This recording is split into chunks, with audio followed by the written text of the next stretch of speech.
World Net Daily's Jerusalem Bureau Chief Aaron Klein is the author of the new book, Schmoozing with Terrorists, From Hollywood to the Holy Land.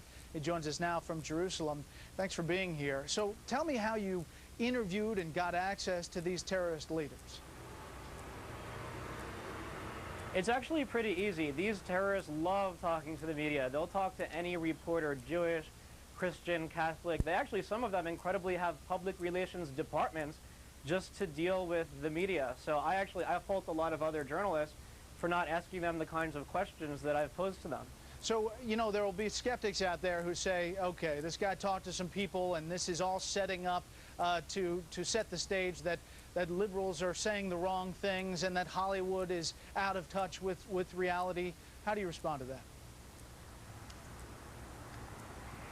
I talked with a lot of terrorist leaders on the record, off the record, and it's really the same thing. They are absolutely emboldened by a lot of politicians out there who call the war in Iraq, say that we're losing, and a lot of celebrities like Sean Penn, who's gone to Iran on a solidarity mission and said that Bush and Cheney are war criminals and that implied that Iran should get nuclear weapons, or people like Rosie O'Donnell, who says that terrorists are moms and dads too. I actually read some of her quotes to the terrorists, and they were emboldened to hear that there were celebrities out there who, whether they realize it or not, are petitioning for some of the same things that the terrorists want.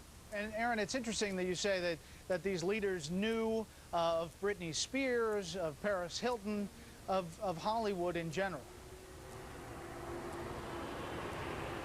Yeah, they heard of some of our big Hollywood icons. They never heard of Rosie. I just took some of her quotes and read them.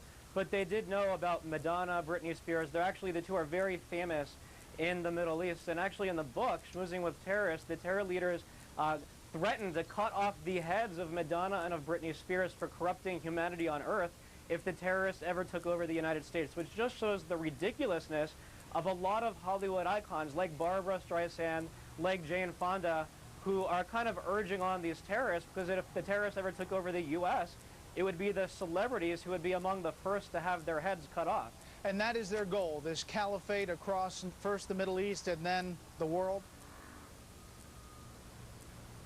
Indeed, a lot of people think that terrorism is just about land, it's just about fighting so-called occupation, but these terror leaders talk openly, and they talk with me on the record about their goal, which is spreading their brand of Islam in the Middle East, in Europe, and ultimately in the United States of America. To them, this is just like the days of Saladin, the Muslim conqueror who conquered parts of Europe. The terrorists are absolutely looking to spread their brand of Islam around the world.